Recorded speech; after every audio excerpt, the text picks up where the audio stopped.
दिया गया है दो वृत्त, ठीक है, उनके केंद्रों पर बनाए गए कोण और दोनों की त्रिज्याओं का अनुपात।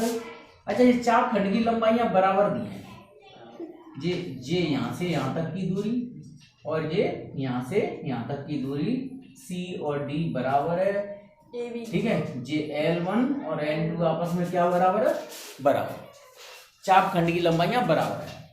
इस जीवा द्वारा केंद्र पर बनाया गया कोण कितना है, θ1, और इसके केंद्र पर बनाया गया कोण 75 डिग्री, θ2 75 डिग्री, ठीक है।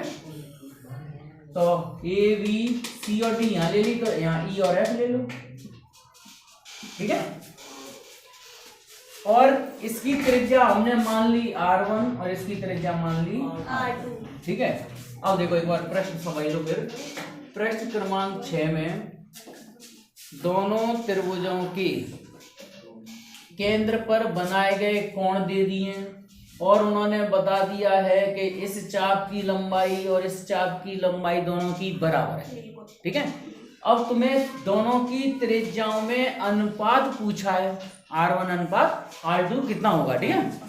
तो सूत्र तुम्हारे पास क्या है, कोण बराबर चाप बटे त्रिज्या, ठीक है।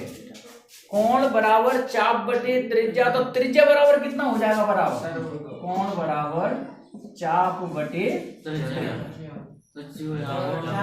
बराबर 4 बटे कोण, ठीक है, या ऐसा बटे कोण, तुम तो ऐसा करो, चाप बराबर क्या हो जाएगा, कोण गुणा त्रिज्या हो जाएगा कि नहीं, ठीक है। तो ये L1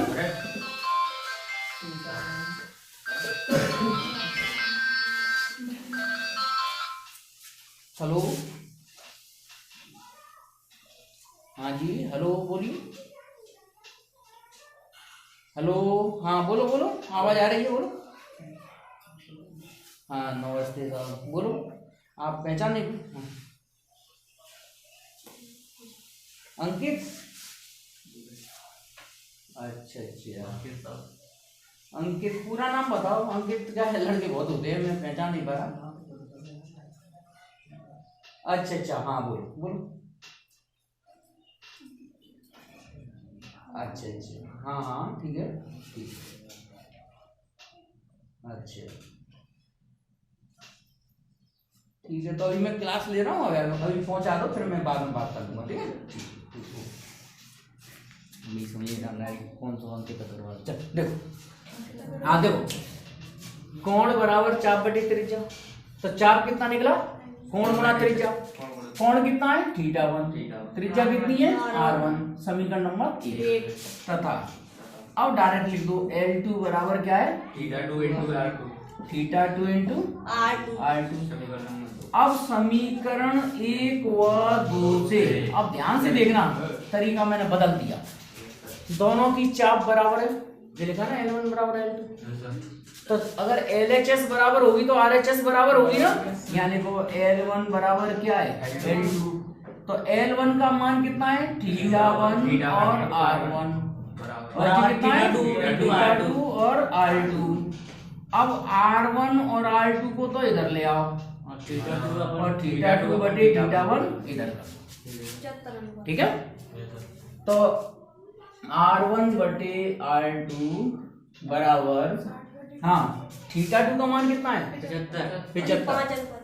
75 डिग्री में नहीं रखेंगे, ध्यान रखना, इधर पाई बटे 180 रेडियन बना के लिखना पड़ेगा, क्योंकि इन सूत्रों में जब भी कोण का मान रखेंगे रेडियन में ही बना के रखेंगे, भले ही कोई फर्क नहीं पड़ रहा।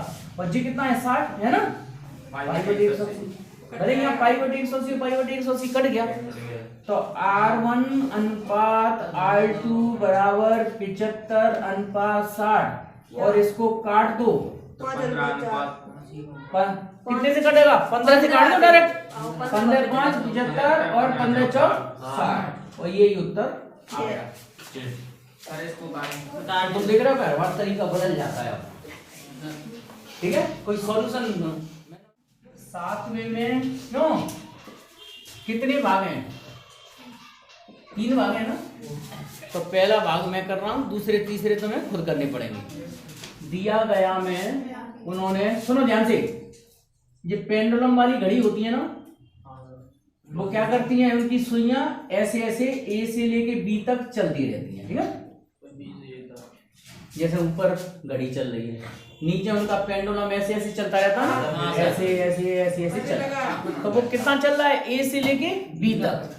अब ए से लेके बी तक मान लो वो 10 सेंटीमीटर की दूरी कवर कर रहा है, ठीक है।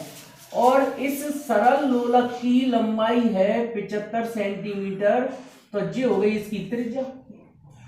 कोण ज्ञात करना है इसका रेडियन, ठीक है। तो सूत्र वही लगा दो। पहले तो दिया गया में देखो क्या क्या दिया है इसमें।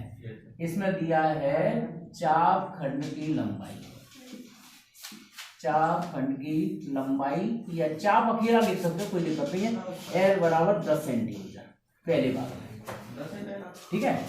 तथा और त्रिज्या कितनी है, आर बराबर 75 सेंटीमीटर। ज्ञात करना है हाँ थीटा रेडियन में। तो इसमें तो उत्तर सीधा रेडियन में ही निकलेगा सूत्र से, ठीक है। सूत्र क्या है, कोण बराबर